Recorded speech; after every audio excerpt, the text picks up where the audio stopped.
Hello, and welcome to DFW Perspective with Starlene Stringer. It's going to be another great show this week. I'm so delighted to have the CEO of Irving Schools Foundation, Scanio, with us, and I cannot wait to talk to her about her organization. I know they've been very busy, so welcome to the show, Crystal.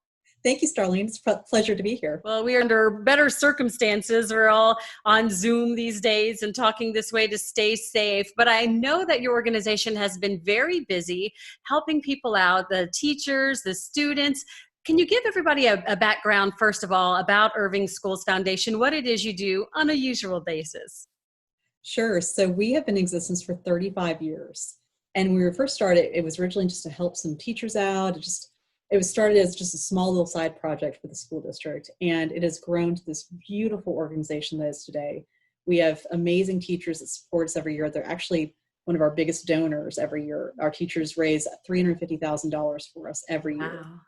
That's a whole lot of money. It's a lot of money and a lot of dedicated employees and teachers. Mm-hmm. So we try to touch our children's lives in any way possible, anywhere where we see there's a gap. So anything from the basics of our program, Food for Thought, that feeds our children on a weekly basis. So we have about 1,300 to 1,400 kids that receive weekend meals from us every single week. And then our holidays, we provide them with boxes of meals to help them survive that holiday break. And then we have our uniform program, our school supply program. We offer scholarships to our seniors. And then one of my favorite programs is our Spark Tank program. And that's where we invite our students and teachers to come and pitch ideas to us, just like the show Shark Tank. That's so cool. We love Shark Tank here at KLTY. We're always talking about it. So that's cool. So the teachers and students, they come and they pitch ideas, and then you help them bring those plans or ideas or dreams into fruition? Yeah, and it's there's no limits. So they can ask for $1 million. They can ask for a rocket ship as long as they can justify that's going to help them in their educational career. Then we'll listen to them. And it's a community group that listens to them, and they can vote to fund it 100%, some of it, none of it. Sometimes we give them seed money, and it's been a lot of fun over the past 7 years. It sounds like fun. Unfortunately, we've got to talk about some things that are not so fun. Right now, everybody's mind's been on COVID-19 and coronavirus, whatever you want to call it, and just helping people get by. And you talked about providing food for kids and making sure that they're able to eat in holidays and great times when they're away from school or weekends. But now you're having to deal with COVID-19 too. What kind of impact has that had on the organization? And what are you doing to help those in need? COVID-19 rocked our world. It was something that we were not prepared for, but we were. And God knew what he was doing with us. And I'm going to get emotional here. A year ago, March 2019, one of my counselors called and she said, I have a kid that we found this morning digging in the trash can for an apple core. And the custodian saw him doing that, and it was reported, and she said, what can your organization do to help this kiddo? And I said, well, nothing. We're not a human services organization. We provide funding for programs and scholarships and all the fun things, like you said. Right. And I couldn't sleep that night. And it was on my heart, and I took it to the board, and I presented it to them, thinking all of them would then go, no, that's not part of our program. That's not part of our mission. And I was blown away. Every single one of my amazing board members said, absolutely, this is part of our mission. If a kid's not eating at home, they're not learning. So we have to start with the basics and serve the whole child. So a year ago, March 2019, we started this program, and we started feeding kids on the weekend, and it was tough. We got our hands slapped quite a bit because we didn't know what we were doing, but we just knew that we had to feed these kids. Mm-hmm. But flash forward, COVID-19 hit. We were more prepared than we thought we were, because immediately we went into action with feeding our kids. The first day we went out there, we had a drive-through service. The kids came through to pick up their meals. We gave about 2,000 bags away. Wow. The next time we went out was 3,000. The next time we went out was 5,000. And it just kept growing. And we had grandmothers that took buses with their 5 grandkids to get to us. We had parents coming to us saying, we don't know how we're going to make it the next couple of weeks. And in the back of our heads thinking, this is more than just a couple of weeks. So all we could do was provide them with a bag of food or a gift card. And so that's what we've been doing over the past couple of months, is just providing bags of food. It's some fun stuff for the kids. I love watching the kids open it and go, I got Easy Mac. And the parents go, ugh, But we try to provide some nutritional things, but then also some fun things to where the kids feel like they're kids again. Well, that's And definitely down, good. it is. And deep down, I hope that if there's any kind of stress at home that's leading to maybe child abuse or neglect or something, that maybe this little bit of food will take that pressure off the parents to where it makes it okay at home. So, For sure. so that's what our organization has been doing. We've had to kind of put all of our other things on hold. We still did our scholarship program, and we did a Zoom presentation. We presented our about $390,000 worth of scholarships to our students this year. That's And wonderful. The kids, it was awesome. They rolled with it. You know, they normally we do a beautiful red carpet gathering with 1,000 people, and we just couldn't this year. So.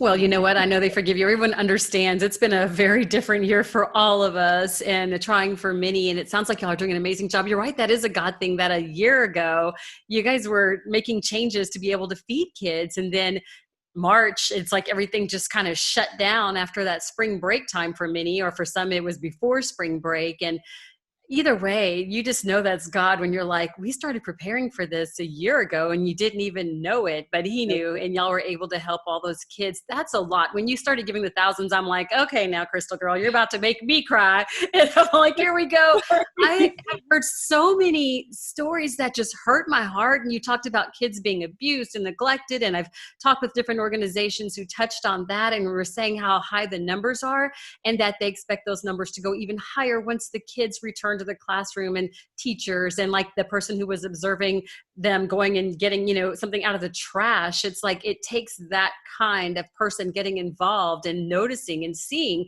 to see what's really going on with the child. And so when school comes back, I'm sure y'all will have to deal with all that. I have so much to talk to you about. Okay, so, but I want to go back and talk to you about this event. So you said you usually have a big fundraiser, and a lot of people have had to cancel fundraisers, and obviously that includes y'all too, because you started doing Zoom like we're doing today. But tell us about the fundraisers you usually have and how much you would have usually raised, because I'm sure someone out there is like, hey, maybe we can still help. All of our events have been canceled, and it's just one of those things that we just had to, as an organization, say the safety of our community comes first. And so normally we'd have an amazing gala in the fall, and we usually would raise about $500,000, and that would fund our Food for Thought program for the year, where we feed all the kids on the weekends. And because COVID-19, we just couldn't justify it. We could not justify getting 500 people in a room. Our Breakfast with the Stars event, where we hand our scholarships to our students with 1,000 people in attendance, we canceled.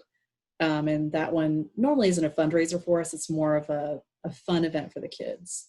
And then our big event, which is was coming up, I have to keep reminding myself. I know, me too. Is Supplies for Success, where we encourage our community to raise money for our backpack drive. So we give our students backpacks filled with all the school supplies they need. We put a bag of food in there, and it starts the year off right. Hey, let's talk about that, because y'all are going to still do a school supply drive, I believe. Is that correct? We are. We're again having to, I feel like pivot is my word this year. We're having to pivot. And, you know, you touched on this a second ago with the people that we have on our campuses, and our counselors are incredible human beings. They're not getting paid extra to send me emails to say, hey, I saw this one kid that was sitting in the trash can, but they have been our partners through all of this, to where they have, and I probably shouldn't share this, but I will, they have actually gone to apartment complexes and knocked on doors at a safe social distance and said, are you okay? You're okay? What do you need? And they emailed us saying, I checked in on this family. They're not doing okay. What can we do to help them? They've been calling. One of them sent me her all the text messages she sent to a family, with all of the family members writing back saying, this is a blessing. You don't know what you've done to help us. So they're incredible people. So we're going to lean on them again for the August event, because we're going to do a drive-through instead. So what we're trying to do is get our students to be informed that it's not our normally we have 6,000 kids come to a school. We have a resource fair for the families. They get immunizations, which the kids love. Yeah, I'm sure. dental checks, vision checks. We have bounce houses. It's a fun back to school bash for the kids. Mhm. And then at the end, they all get their backpacks with their food and their school supplies. So we're not able to do that, unfortunately, but they're going to do a drive-through and they're going to pick up their bags. We're hoping to have like a DJ out there and make it that fun atmosphere, because I think that's what the kids are going to miss out on the most this fall is just, I know personally when I used to go back to school, it was like the most exciting like countdown to say, I can't wait to see who my teacher is and all my see my friends and friend. And they're not going to have that. I mean, they might, but it's going to be different. So we're trying to bring back a little bit of that fun element to it.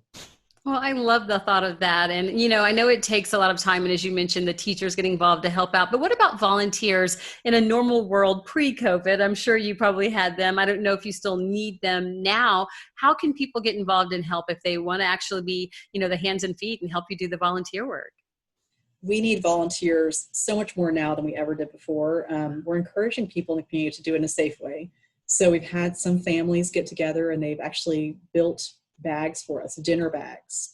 So what a dinner bag can consist of is anything from a container of spaghetti sauce, a package of spaghetti, a couple cans of green beans, a couple cans of like a canned fruit. And that could be called a dinner bag that we could then hand out. They can do it at home. They can make these bags and then drop them off at one of our school buildings, and we'll pick them up and have them ready to go to hand out. That way we don't have, normally in the past, pre-COVID, we would have 200 plus volunteers come in. We'd have an assembly line with all the food laid out and they would go through and build. I've been in those. I know exactly what you mean. I'm a mom of a 7-year-old. I've done the cheer line, put all the stuff through, homecoming. I've done it all. Right. I know what you mean. We can't do that right now. So we're encouraging people at home if they want to do that. We're also encouraging people to just donate money, because that way we can go buy gift cards. And the gift cards have been incredibly useful to our families. A lot of stores do virtual gift cards. The kids all have laptops at home from the school districts. We email the kids the link and immediately they have help. So nice. That's we do have a couple volunteers coming in. We spread them out, 5 volunteers max, 2-hour shifts to help us organize the bags and hand them out. So every Wednesday we're handing out food to our students so they can get that. So if there are volunteers out there that still want to do that in a safe way, we are maintaining safety, masks, gloves, but there are a lot of kids out there that need the help. And so if there is anyone out there that can help, we're going to welcome them. For sure. Now, you mentioned that you're already helping a lot of people, but if there's someone else right now who's like, hey, I really need help, or they're watching or listening and they're like, I really want to be able to get aid for my child. And do they have to, I guess I'm assuming they need to be in the Irving School District, but if they are in the Irving School District and for some reason they have not connected with you, how do they go about doing so? That's a great question. I would go through the counselor. Most of our kiddos have a great connection with their counselors to where they can send an email. I would also say not every student feels comfortable going to a counselor or parent. It might be that they go to the principal, or even pre-COVID, a lot of our kids would go to just anyone they trusted at school. Like I mentioned before, a custodian saw a student and opened up to the custodian about what was going on at home. So a student can open up to anyone. Call your local church. A lot of churches are our partners and they have been referring people to us for help too. And if you're not in Irving ISD, so many school districts out there in Texas, in the nation, have a program like ours to where there is help out there. And we've gotten calls from parents in Grand Prairie and Dallas, and we've referred them. So we're all a happy family. We refer back and forth. And it takes a village, they say, right? Right. At the end of the day, so we, are really clinging to faith, hoping and praying that COVID-19 will be behind us someday in the near future. And in the event of when that happens, I'm not going to say if, we're going to say when that happens, what are the goals for Irving Schools Foundation? What do you see for your future? What would you like it to be? I would say my first goal would be able to look back and say, God held our hand throughout this entire journey. And I hope, like you said, I hope it's not that long. Just all the reports that I've been reading have been, this could be 2 to 3 years that we're dealing with this. And I just hope that he holds our hand throughout all of it. I can look back and say, yep, that's where he was. And he was there the whole time. And I have to maintain, like you said, my faith to where everything happens for a reason. There's some kind of lesson that we're learning through all of this and adjustment that we're making, and there's a reason behind it. And I would say, I know it drives everyone crazy, but I'm the eternal optimist. There's a silver lining, and I would say there's always a silver lining in that this has brought our community together. Amen. I have connected with people like you that I've never been able to talk to before. I know, it's a pleasure. You hate to connect in times like these, but it's so good to make friends. And we're all learning to work together better and to know what's available. Like, I'm down the street from you all the time and never realized, it's good to be able to connect with you and to be able to share this information with others. And across all faiths too, I've had the Muslim community reach out to me, the Hindu community, the Christian community, just everyone. And they're all for one common purpose. Mm-hmm. And I would say because now we have one common enemy, it's just been a beautiful thing to watch as an insider outsider, to where I can step back and go, look at all of them getting together and, having friendly competition of like, okay, how much did they raise? Okay, let's do that too. And let's, I have churches challenging each other to say, we gather this much. What can y'all do to help this month? So it's just been a lot of fun. So that's what my first goal would be, looking back to say, we learned something from the journey. And I would say at the end of it, to where we just were able to go back to normal and not feel like it was a blip. It's just, I'd love to say that we could just bounce back, but I know we won't. And I know that, again, there's a reason that we won't bounce back right away, but that's where the faith has to come in and say, we're going to have some a rough time coming back, but the community's behind us and our friends are behind us. And there's just been, like I said, a lot of prayer and a lot of planning and things I've never thought about before that now I have to think about, of just some kids at home, and the full, taking care of the full child really has been the biggest eye-opening experience from this. There's a great amount of need out there, and I'm glad that there's a wonderful organization like Irving Schools Foundation to help out. If someone's watching right now and they just want to learn more information, website, social media, are you everywhere, all the platforms? We are. We're on Instagram, we're on Facebook, Twitter, and then our website is irvingschoolsfoundation.org. And we are always on social media, so please send us a message. We'd love to hear from people.